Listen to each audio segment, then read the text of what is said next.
life is dull, when life is predictable, we turn to the unknown. We turn to something awful. The world of psychedelia has held many captivated over the past centuries. Stories of enlightenment, loss, hope, and reincarnation echo through the ethereal expanse. Yet one tale has arisen from the underground. Dearest Crystal, I cannot express the excitement within me when I think that shortly we will meet face to face. Over the years, I've read your books and watched your videos, yet I still feel confused about what happened between you, Todd, and the LSD laboratory. I hope that when we are together, I will finally understand what transpired, and the truth will shine brightly as a crystal in the Kansas sky.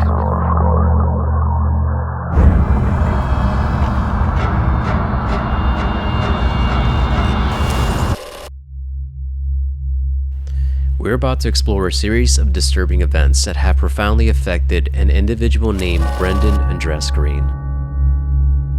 While the primary focus is on Brendan's experience, we'll also delve into other stories that touch on equally delicate issues. It's crucial to clarify that any statements regarding Brendan's experiences are presented as allegations, in adherence to legal considerations, unless stated otherwise. This is not to diminish his account, but to ensure that we navigate this narrative with the utmost care and responsibility. My deepest sympathies are with Brendan, and it's very heartening to see that he appears to be in a better place now. I intend to share his story with the respect and dignity it deserves, without causing any harm or offense.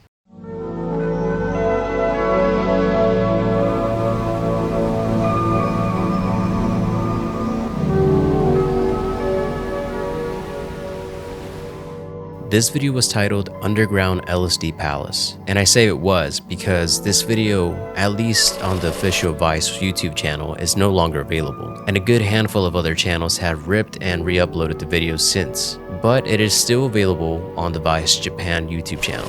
And you have to wonder why this video was taken down in the first place. I remember writing down ideas one afternoon, and I thought it would be a great idea to make a video on the underground LSD palace. But when I noticed the video was missing from the Vice main channel, I started to wonder what was going on. And let me tell you, what I discovered next was information that was beyond disturbing. I've been trying to figure out exactly how to present the story. As of the time of writing this part of the script, there have been 4 different versions of it. There was a point when I planned to book a flight to Tulsa and try to interview Brendan in person, but my financial situation is nowhere near healthy enough to do so. Luckily, we live in a time where communication across seas and borders is no longer a challenge.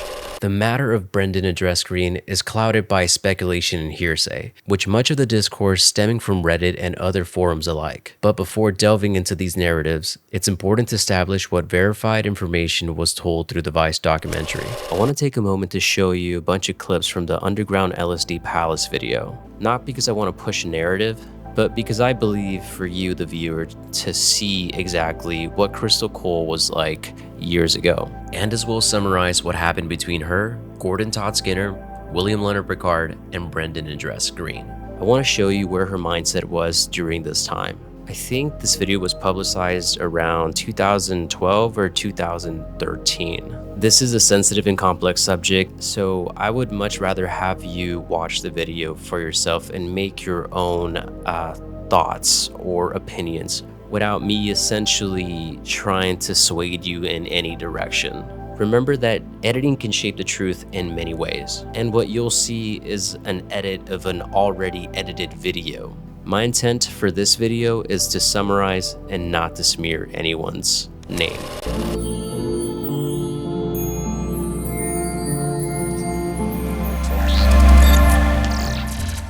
I was raised in a small Kansas town, which is comparable to being sucked into a spiritual black hole. I was surrounded by flat, bleak cornfields, farmed by similarly flat, bleak people. At a young age, my classmates labeled me as a nerd, causing me to never quite fit in. The first thing that comes to mind upon reflection is, thank God for being an outcast. My peers were the perfect example of white trash at its worst. The majority of them had already given birth to a couple children and dropped out of high school because of it. No aspirations existed in their minds beyond the next round of incestuous sex, 6-pack of beer, and line of meth. Crystal is one of very few people surrounding the bust who is not currently incarcerated. You were saying that your most popular YouTube video is the shamanic colonic anal DMT video? Hi, some people have gotten onto the NeuroSoup forum and asked me about the time that I took DMT anally. And so today I want to describe that for you guys. There are some benefits to it. And I've only done it anally once because I guess the negative side effect to it, while I'm talking about all the positives, is that it burned really bad and it just kind of put me in this weird headspace. Well, I met Todd at a strip club. I worked there for about 3 months, and he came in. Well, actually, one of his employees came in and saw me first, and then they went back and they said, "Oh, there's this girl down there you should see," kind of thing, And then so then he came in and met me, and shortly thereafter, I was driving one of his Porsches and living at his missile site. If I wouldn't have met him, I wouldn't have had all this horrible stuff happen. But I also wouldn't have had all the cool stuff happen. He bought me money clothes and gave me money, and I didn't have to work at the strip club anymore, so I was like, hey, let's party. I didn't care. Back then, I was on so many different substances. It was like living in an entheogenic monastery because I didn't have to work, I didn't have to worry about paying bills. I didn't have to do anything other than, use psychedelics and, pray to the God that we all share. Todd seemed like the most spiritual person you would ever meet. And when we would trip together, it was like, I don't know, tripping with him is different than tripping with anyone I've ever tripped with, and we experienced things like telepathy together, and, we experienced God, if you want to label it that, together. Wamego residents say they were shocked when DEA agents arrived into town on November 6th, looking for drug fugitives. In October 2000, Todd formally contacted the DEA and declared that he would like to turn in the world's largest LSD manufacturing conspiracy. Todd received total immunity for his involvement with the laboratory and walked away a free man, while Leonard was chased by the DEA, outrunning them on foot and hiding in a barn with his body covered with cold leaves to evade thermal cameras. The following day, Leonard was turned in by a farmer and eventually given 2 concurrent life sentences, without parole. After the bust, Crystal and Todd traveled across the country for 3 years with a small group of ravers and drug enthusiasts selling phosphorescent capsules of MDMA and living like psychedelic royalty in Seattle, Mendocino, Tucson, and Tulsa. The years of all the problems, just really, were piling in on him, and I think that, he was just kind of going a little bit crazy. Todd was very much escalating things. He started abusing me and literally, physically abusing me. I was willing to look over some of the bad stuff that I started to see, over the first couple years, because I'm like, oh, well, I know underneath all this, it's just the stress, it's just temporary. Underneath all that, he's this beautiful spiritual person, And now looking back on it, no, he was just, manipulating me. I was just a stupid girl, He always had a couple of other girlfriends, and I always had boyfriends, and we were each other's primary, but we always had other people around. And so the boyfriend at the time, Brad, he was the first guy over the years that I dated that said, look, this situation's no good. You need to get away from this. And so I'm like, okay, well, the only way for us to get out of this is for us to go to the DEA and, basically do what Todd did to Leonard to Todd, And so we go to the DEA together, and we, basically spill everything about Todd's local operation that he's got going there. They were already familiar with the Picard case and all of that stuff, and so they knew who I was, that I was Todd's girlfriend and all of that. They had a case. They had me, they had the boyfriend, and I told them where one of his labs was. So they had more than enough of a case and more than enough of a reason to go after him. You know what they said to me? They're like, well, we'll give you a call. And I'm like, okay. And so they had my phone number. So I go home, and then conveniently 2 days later, Todd called me up. Well, I know you went into the DEA. He kidnapped me and Brad and did the things that he did to us. They were telling me, if you don't, obey everything we say, we're gonna give him something that's gonna kill him, and we have to get information out of him. We have to know what he said. But he was using psychedelics as a truth serum? Yeah, and he was using psychedelics as well. He was giving him IV DMT. Any drug he had, he pretty much was giving it to him. And after that, after it was over, I had to stay with Todd for a whole month. And he drugged me, he raped me, he sodomized me, he did horrible things to me. It's hard for me to talk about because I have PTSD now because of what he did. But it's horrendous. To think that, somebody would use psychedelics for the kinds of things he used them for. The last few years have been a difficult road for me to walk down, yet they have made me a much better person. I got so far out of touch with a normal person's reality. For years, I never worked a job, watched television, or even went a week without being around someone that was on an entheogen. I basically had to start life all over. I began watching the news to get up to speed on current events, got an apartment of my own, and started a business to support myself. I feel like, even after 4 years, I'm still working on reintegrating into society. In the spirit of actually doing something with what I've learned through entheogens, I founded a nonprofit website called neurosoup.com. My hope is that it will be a place for people to learn, share their beliefs about spirituality, entheogens, and themselves. Namaste.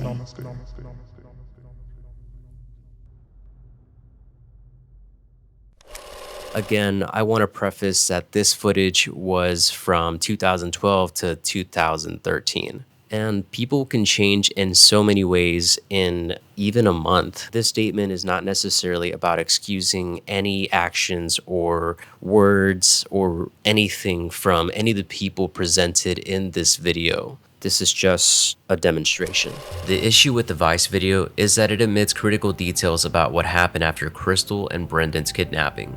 The portrayal makes it seem like they were just two reckless young adults who wandered into the world of drugs, with Todd being depicted as the deceiver, predator, and ultimate traitor, especially to his partner and chemist William Picard before the bust. But when you examine the court documents and statements, a much more complex and troubling narrative emerges, one that challenges the simplified version and reveals a deeper involvement, even from Crystal Cole herself.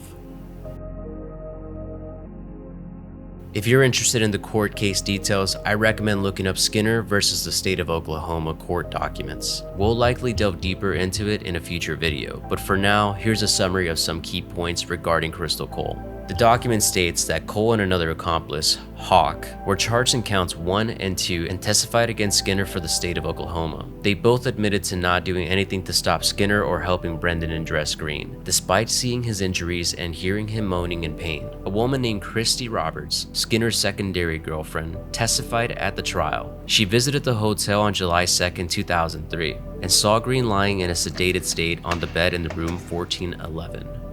Skinner and Cole told her that Green had tried to keep up with Skinner in taking the Eucharist. This can refer to a communion wafer tainted with lysergamites like ALD 52, extracts from morning glory seeds, and ergot wine. Roberts left again that night, assuming everything would be fine after Green recovered. As Green became more lucid, he apologized to Skinner for sleeping with his girlfriend, Crystal Cole, and he begged Roberts to find out if Cole was involved. When Roberts spoke with Cole said that Green had likely gone to the police. Hawk testified that Cole was mocking and laughing at Green as she shaved his eyebrows, seeming to enjoy it. Shaving Brendan's head was part of a plan to dispose of his body in a remote area of Texas. Hawk testified that Skinner intended to leave Brendan in South Texas and make him appear as a homosexual. Skinner believed that the good old boys of Texas would dismiss the case as just another incident involving a homosexual individual, assuming they wouldn't pursue it any further. 5 months after Skinner's trial, Cole pled no contest to being an accessory after the fact of kidnapping. On March 26, 2007, she was placed on probation for 5 years, ordered to pay $52,109 in restitution, and had her sentencing deferred until March 26, 2012.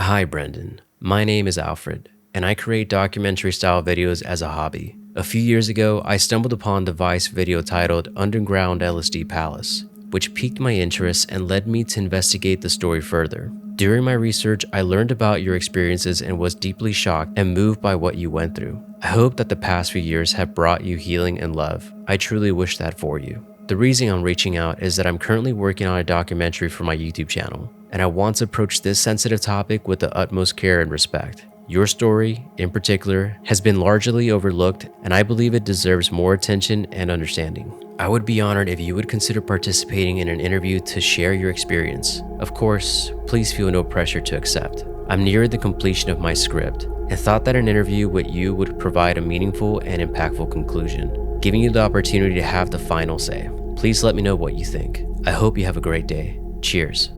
Alfred.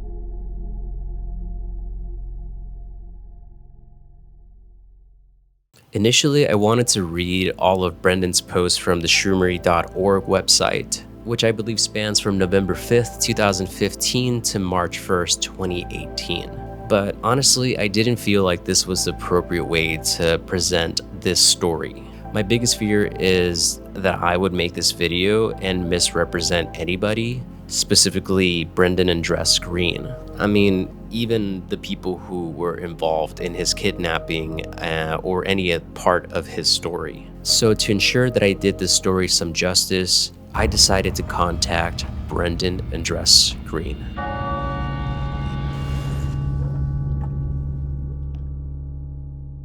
From the very beginning of my research of this project, I felt confused and conflicted as to why Vice and possibly Hamilton Morris decided to contact Crystal Cole. I was very honored to receive a reply from Brendan within 24 hours of messaging him via Facebook. I think this has been a long time coming. This is how Vice should have approached the story. Here is my interview with Brendan and Dress Green.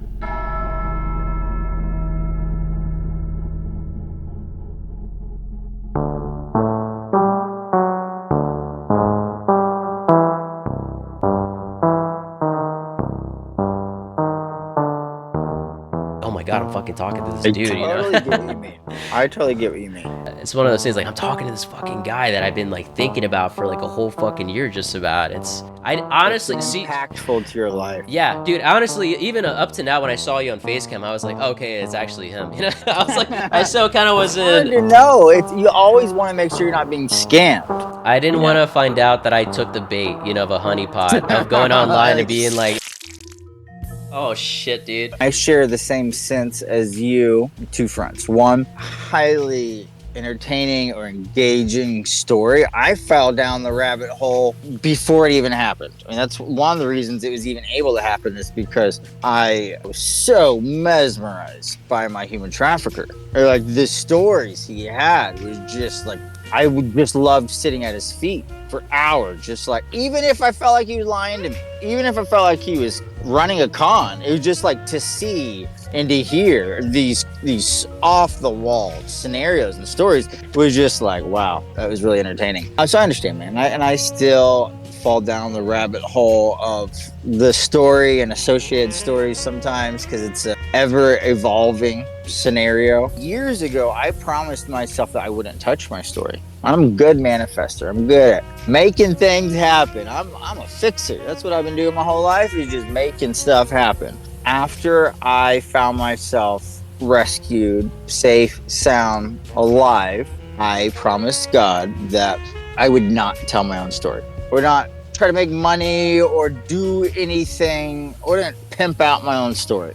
I'm just here to answer questions. And so I get it. It's been 22 years, and I also want to do a good job relating the facts and speaking open and candidly about things that occurred. And one of the reasons I want to do that is because I do have kids. I have sons. I have many, and I'm starting to see the same neurodivergent traits in them that I was born with. And Jesus, I do not want them. I would like to spare them the drama. If they can just learn some nuggets from their daddy, it would make all the pain worthwhile.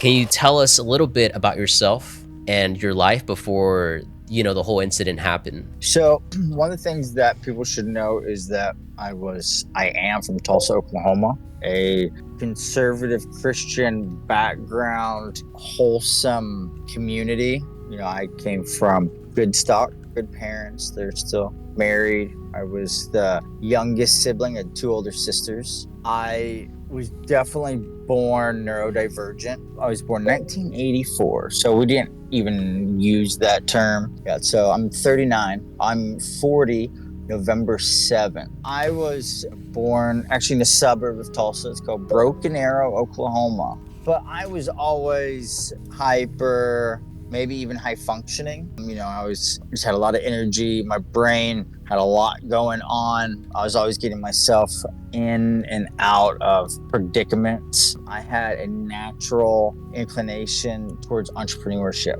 At a young age, I started doing such things as taking kindergarten At night, I would take toothpicks and soak them in like cinnamon oil, and then would sell like cinnamon toothpicks for like 5 cents, 10 cents, a piece at Cinnamon school. And then toothpicks? I don't know where I got the idea from. But then next, I learned about Sam's Wholesale. I learned that you could buy in bulk. Bought a container of lollipop and just started selling candy, started slanging candy at school to such a degree that they had to pass a rule, no candy sales at school. And also found myself self-medicating.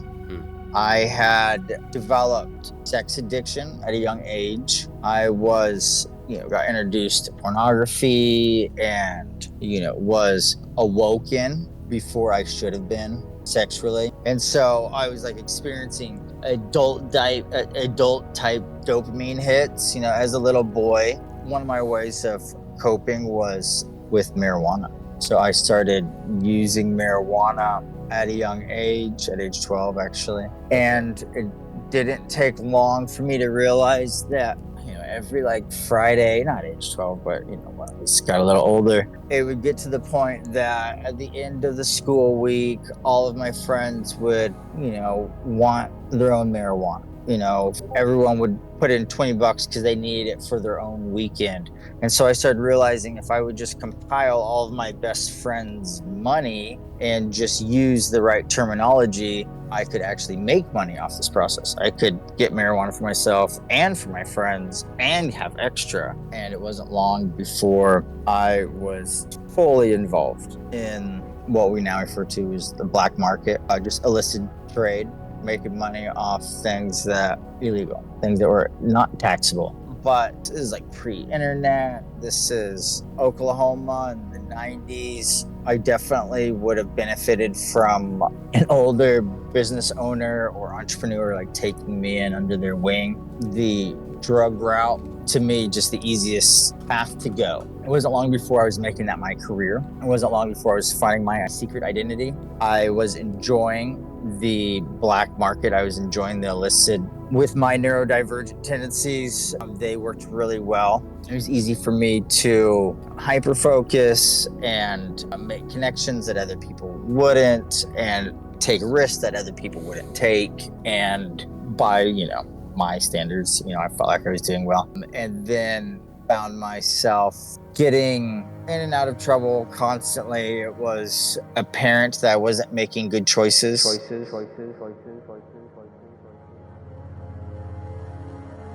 Brendan considered himself to have a good heart, but he had certain propensities that he couldn't get past. By the time he was a teenager, he was making adult decisions, living what could be described as an adult lifestyle. His life took an interesting turn when he received a full ride scholarship from the German government, allowing him to experience life on an international scale. When Brendan returned, he attended private school to be close to his best friend. However, it wasn't long before he found himself slipping back into familiar patterns, making poor decisions and re-entering the black market, specifically drug dealing. By then, he had international experience, which made it easier for him to start importing drugs from various countries and distributing them. He tried to distance himself from the day-to-day activities, focusing on establishing distributors to sell drugs for him. But things took a significant turn when Brendan, a senior at Victory Christian School in Tulsa, Oklahoma, attended a rave. That night would mark another pivotal moment in his life, one that would intertwine his past with his future in unexpected ways. I went to this rave with my girlfriend, who was a female entertainer. She was a dancer, and her sister was also a dancer. They enjoyed my profession. At that point, the things that I was making a lot of money off of, like ecstasy and things that were highly sought after in all the various raves and clubs. So although I was still underage, 16, 17, I was being welcomed with open arms in all the various clubs and establishments, because when I show up, the party starts, So it was fun for my girlfriends at the time. So at this one fateful night, we went to this rave. They come up to me and they were very panicked. At this point, I'm 17 and some months. I'm a senior at a private Christian school in Tulsa.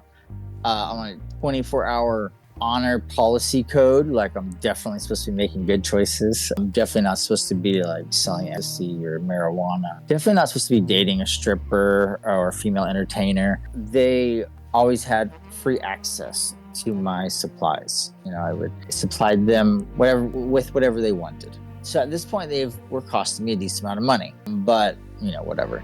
They came up to me this fateful night, and they were very nervous, scared, alarmed. They're like, Brandon, this girl tried offering us drugs. She tried offering us free drugs. That she said it's MDMA or Molly or something like that. And she wanted me to take it. I was like, well, why? What's the problem here? Like, you guys are always taking my drugs for free. Like, the 1 second you could actually like hook me up, you know, like, all right, ladies, go find this scary girl, and I'll try to save you. I'll try to make sure everything's okay. The next thing I knew, they had located her. This female drug dealer that was offering free MDMA to my girlfriends was interrogating me. She had me up against the wall. In my mind, she has me pressed up against the wall, but I'm sure it was just her demanding questions and demeanor that made me feel like it was an interrogation. But she was very serious, extremely suspicious, extremely paranoid, was very what I would consider like professional. Like, she was just like a whole nother level that I hadn't experienced before. And she demanded my cell phone. She patted me down. She took my keys. She told me that before she would even answer my questions, she told me she had to go through my phone, but she had to go through my car, and I had to just sit there and wait patiently. It honestly just kind of aroused me, you know. Like, I thought she was pretty cool. I was like, man, I should be doing this. Like, like, You like someone in charge? Yeah, I won't get my ass arrested if I was doing this type of stuff. Like, you know, I'm a like, the next thing I know, she's gone through all of my stuff. She is not as intense, but, you know, still very guarded, and tells me that she's connected to a chemist, that she has access to product I could buy in bulk. I have to have my money together, but she'll contact me tomorrow. And I need to be available and ready. She's not jacking around. She's just gonna call me once, blah, blah, blah. Sorry if I get some of the facts wrong. It's been 22 years.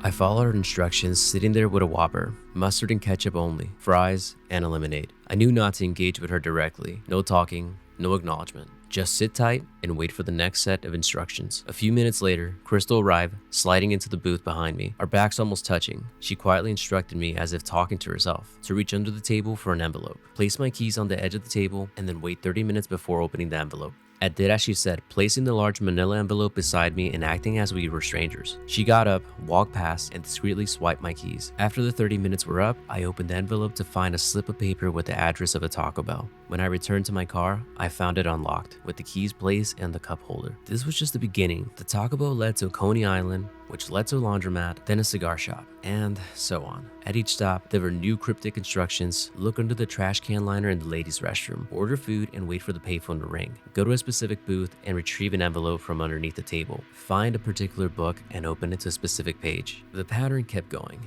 each task more surreal and obscure than the last. Over time, I've forgotten some of the other places and instructions, but the game continued and it was clear that I was under constant surveillance. Early on, I spotted Gordon Todd Skinner. Though I didn't know his name then, I recognized him as the odd Amish-looking guy I had seen in Crystal the night before. He was wandering through the Coney Island and Kinko's parking lot, holding a large drink from Taco Bell. As the sun set and the day turned into night, I eventually ended up at Peace of Mind bookstore on 15th Street. There I retrieved the final set of instructions from a thick book on ethogens, which directed me to meet my new chemist contact.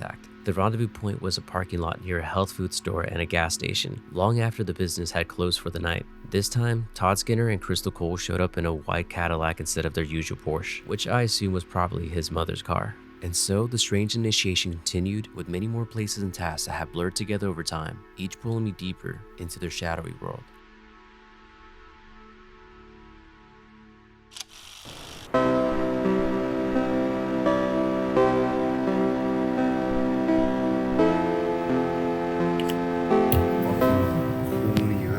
We got a motherfucker. There's crowns everywhere in this Burger King. Crown, line of crowns. There's crowns every fucking where in this Burger King, and it's quite funny actually.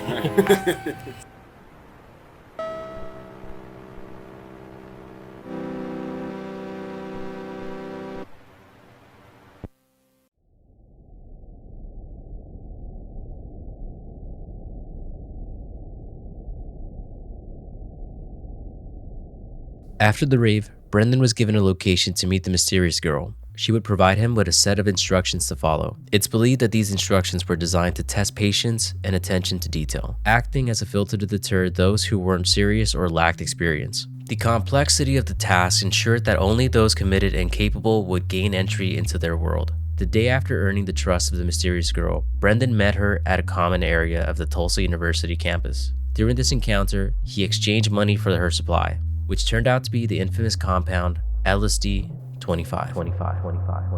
The girl, now revealed as Crystal Cole, asked if he wanted to try the LSD, and Brendan agreed. Under Crystal's supervision, he safely made his way back to the house he was renting, a place he shared with a few friends who were also helping him distribute narcotics. Later that night, a new and mysterious figure entered the house, described as a large man resembling someone from an Amish community. He drove a silver Porsche, a car that stood out in Brendan's lower class neighborhood. This man dosed everyone in the house with LSD 25, and the party was on.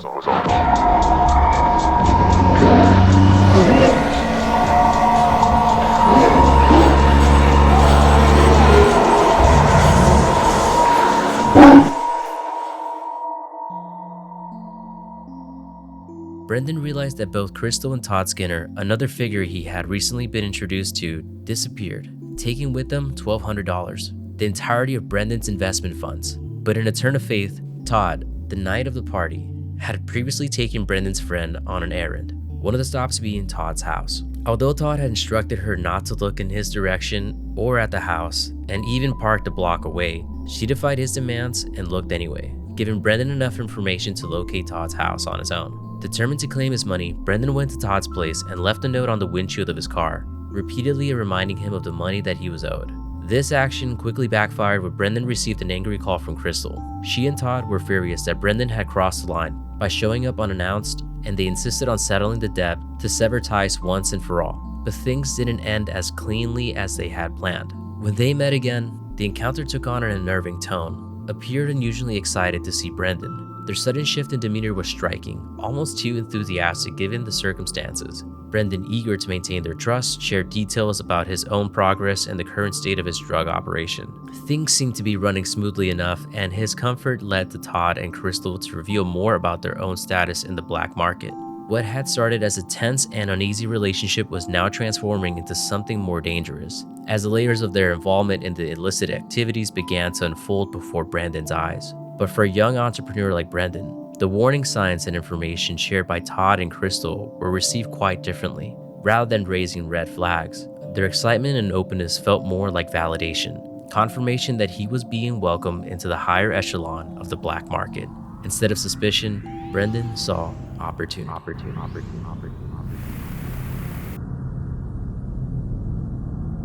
He just wants to get rid of me. He requires that, although she is extremely sick, her tonsils were all swollen, she sounded really rough on the phone, that he needed her to walk a mile or two and bring me my MDMA so I could move on with my life and be done. We ended up just having feelings for one another. Maybe it turned her on that I was able to track them down, or I don't know what it was. But she told me that I'm not so bad. She's willing to sell to me in the future, and we just needed to schedule a time once everyone's better to actually do a meet and greet. Within a day or two, I find myself being welcomed with open arms by this gentleman. Todd. He has excitement to meet with me. And as we're meeting, we end up meeting in a parking lot, like a gas station that was closed for the night. And in a very short period of time, we hit it off. He had heard about my time overseas, living in Germany, and my time in Amsterdam and traveling around, and the fact that I was already importing and distributing. We became instant rapport. They told me that they have been involved with producing the world's LSD, and it's quite lucrative. That they can sell, it was like a pound or a kilo, but pretty much just like a brick, size of a brick, produce it here, and they fly it to Amsterdam.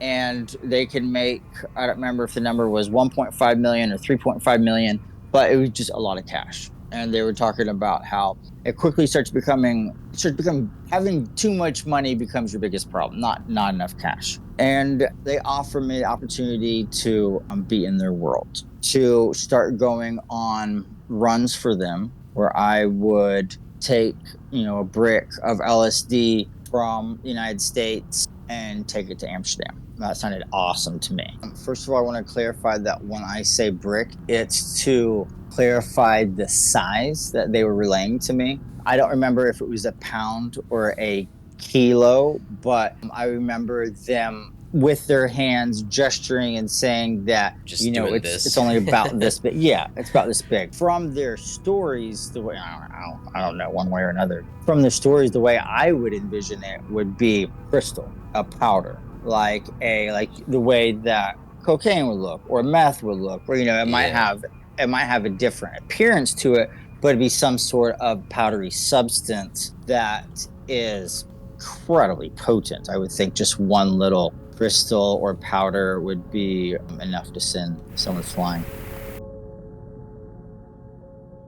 Whenever you do LSD, they say a hit, it's like 100, around average 100 UG, right? That's like a standard entry level amount of LSD that a person would take. How much LSD do you think you took whenever Crystal dosed you the first time? She walked you home and everything from the fast food joint. So that's an interesting question.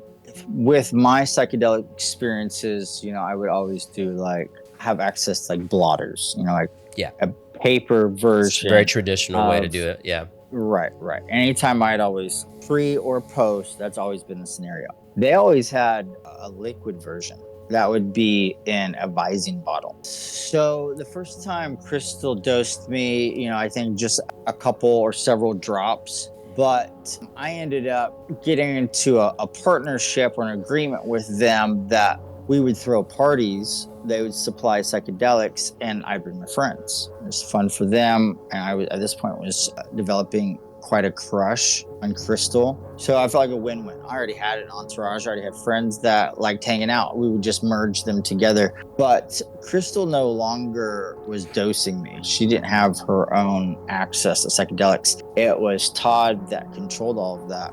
He would dose us at all the parties. And at the time, I didn't know. At the time, I just thought we're all just having a good time.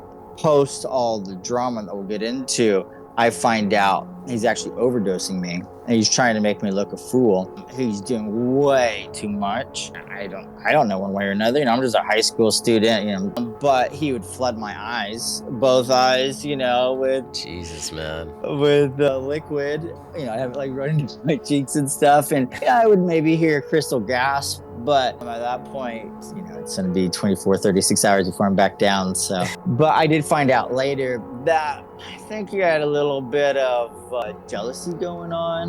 He was, like I said, trying to make me look a fool. But to actually answer your question, I have no clue. And it wasn't just LSD. They had drugs I'd never heard of before. Every once in a while, I'll hear them repeated. I'm just not active in that world. But I know Foxy, blah, blah, blah, blah, blah, was one of them they did at the time. And CB, he would rotate and sometimes intermingle. At different parties, he would sometimes use more than one substance on us. But, it seemingly made for a good time.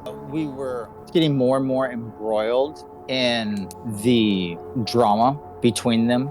Started finding out that she had some feelings towards me as well, and that she wanted to get away from him. that he had some real violent tendencies, and she needed a break.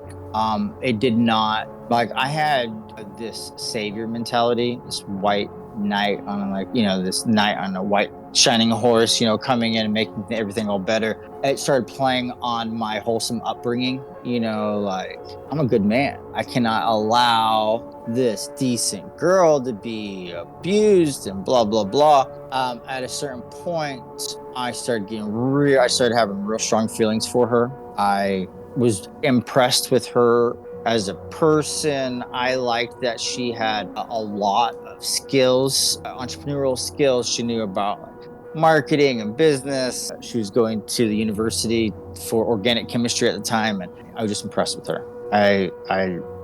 She had a real rough upbringing. She started sharing some of her childhood trauma with me, pulled at my heartstrings. I wanted to be there for her. I wanted to do good for her. At a certain point, he started showing passive aggressiveness. Then it was more aggressive. And I was confused at first because they were just friends, or so I thought. They were oddly placed, and I was, still naive. I was coming out of, like, Broken Arrow, Oklahoma. This is late 90s, early 2000s. Now I would identify them as probably a mixed matched, or like oddly matched polyamorous couple. And because of the age differential, size differential, they just, didn't look like they would be matched or coupled up, that they wouldn't admit publicly that they had been together or were together or that they were in a relationship. It started off with, I saw them as Crystal as, like, Todd's little sister. Like, they're like business partners and brother and sister. He was always giving her crap, and I definitely didn't see them as boyfriend and girlfriend. It never went across her mind.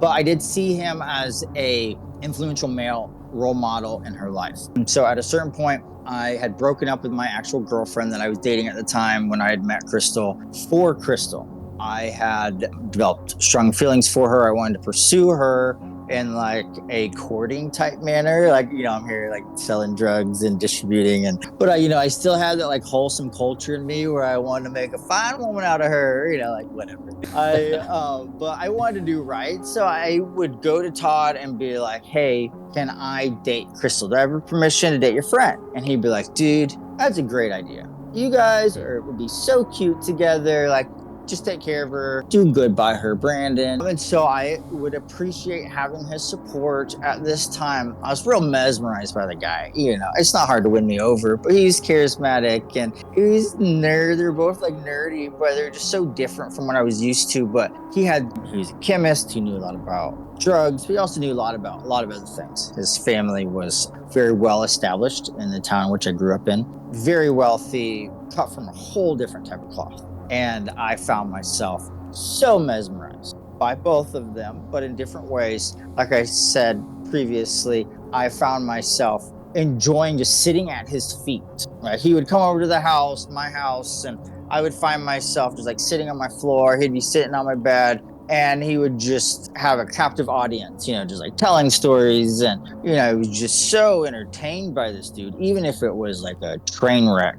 But at a certain point, as days, weeks progressed, and Crystal and I really started having strong feelings for one another and started spending all of our time together, it started becoming unmistakable, undeniable that he's not okay. He's saying he's okay. Like, when I will go and confront him, because I want things to be copacetic, he'll tell me verbally things are, yeah, we're good, you're good, no problem, just keep being a good boyfriend. But I can tell by the fact that he's becoming so aggressive, becoming angry all the time, becoming disheveled, isn't sleeping. At a certain point, things come to a head. Crystal and I are living together. She's living at my house. She's pretty much moved in at this point.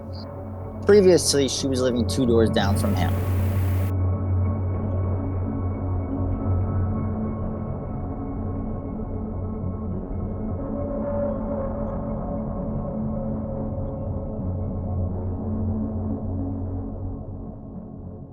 And correct me if I'm wrong, you were dating an exotic dancer and you hired secretly a personal. How old was she, by the way, real quick?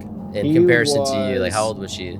Because she was older than was- you, right? She was probably 21 as well as Crystal. I think they're both like 2-3 years older than me at the time. So you have a type. You had another exotic, time. right? At that time, you were dating this exotic dancer, and you were hiring a private driver to take you to these meetup for now an unknown cartel to get your source of product. Well, at that time, I had been dealing regularly with the Mexican cartel. How the fuck Piss did you off. get that connection, man? I drove to Mexico. You drove to I was Mexico? Jesus, this is another story for another time, I believe. But I got that's- arrested. I pissed them off, man. They turned me in. The turned cartel? me in. The cartel turned me Oh in.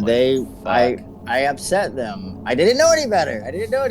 I'm young, I'm dumb, and it was before. Now they have those shows like smuggling shows. Yeah. You know, locked up abroad. Oh, you like learn the ins and outs, but I didn't know that type of stuff. I had to learn the hard way. But I just went and sourced these things. I mean, but at this point, I was getting drugs from the Middle East. I was getting drugs from the Mexican cartel, and I was meeting up with. While supposed to be in class, you know, Christian private school, I would meet up in the halfway point between Oklahoma City and Tulsa with the Vietnamese mafia or Vietnamese mafia cartel. Either way, you don't know who these people are connected with. They just are ethnic. Right. It'd be like me I'm just buying from a Mexican dude. I'm buying from an Asian person. But when you start demanding or requiring bulk, wholesale pricing, it's really easy to meet your drug dealer's drug dealer. And then you're a couple months later, a couple weeks later, that drug dealer's drug dealer. I mean, I was good at pooling finances together. That's what got me into business in the first place. Like, I would just get loans. And I would go to friends that were making money in legitimate business, but still in high school. Like, let's say they're fixing cars on the side, or their parents have them in some trade, or, I would say, hey, loan me money. I'll pay it back to you in 24, 48 hours. I'll give you 50% return on your investment, 100% return on your whatever it was. I would make it so it was advantageous to other people. And the first thing I would do is pay them back. Sometimes with extra. I want them to be available. But I found myself entrenched. I found myself in too deep without even realizing. Often it feels like, I don't know if you ever saw Mr. Magoo, the cartoon Mr. Magoo. No, I know what it is, but I've never seen it. But I would, just by my innocence or ignorance, would kind of get in and out of a scenario. I looked young. I was a teenager, clean cut, looked like a good Christian kid. So I often, when I was meeting with these people, they would think it was a ruse. They would think that I actually had some higher up, and the police would also think this, would often think that I was just too organized, I was too whatever. They would think that there was some sort of backing behind me, that I was just some lower rung dude. Working for someone bigger than you. Yeah. Which I was just stupid enough to like drive to Mexico and start like asking around, but I found myself not living at home. Did not have my parents' support. I was not making good decisions. And I had met Crystal and Todd at the rave, and then ditched my girlfriend. I thought, she's not good for me.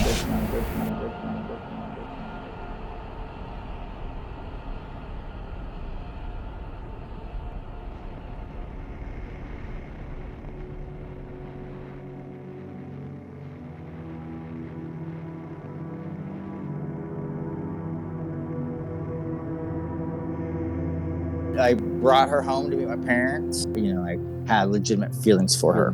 And we were pretty much living together. She's not ever going home at this point. And at this point, she has, through pillow talk, shared with me a lot of secrets about Todd. And he's no longer playing cool. He is showing his aggression. At one point, it's the middle of the day, I'm out running errands. I'm like, meeting people or whatever, collecting cash. I get a call from my driver. He was living with me. I moved him in. He calls and tells me that Todd just kidnapped Crystal. Todd burst into the house and he grabbed Crystal by her ponytail. She was sitting on the couch watching TV with him, playing with my puppy, and Todd grabbed her caveman style, grabbed her ponytail, and dragged her out to his car, to his little Porsche, and zipped off. So my friend jumps in his car, chases after Todd, and has me on the phone. He's calling me, reporting what's going live. He's driving his girlfriend's car, pursuing at high speeds, trying to follow Todd and Todd's Porsche.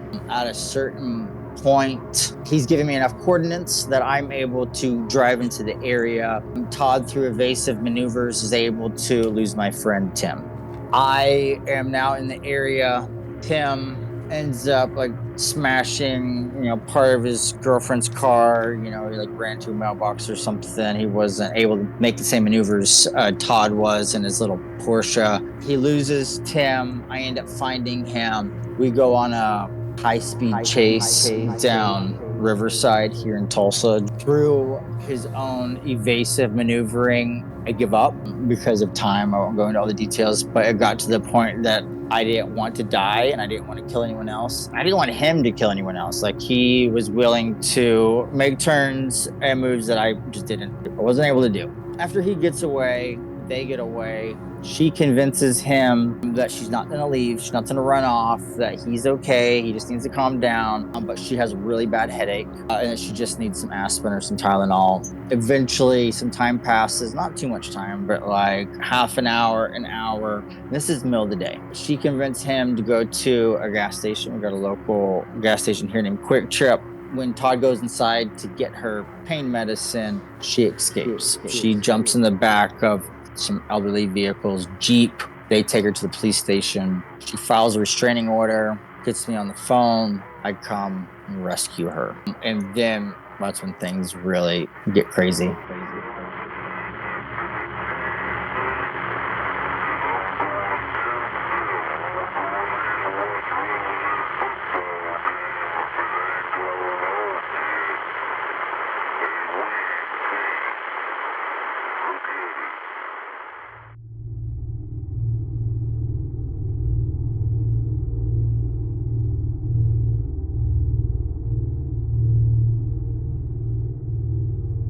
Really power leveling us right now. They're allowed to shoot us if we just walk in. Obviously private property. While it's broad daylight, I would definitely not want to break the law in order to get there. Maybe if we had permissions. So this is where Brendan Andres Green's body was dumped after the incident in Tulsa, I believe.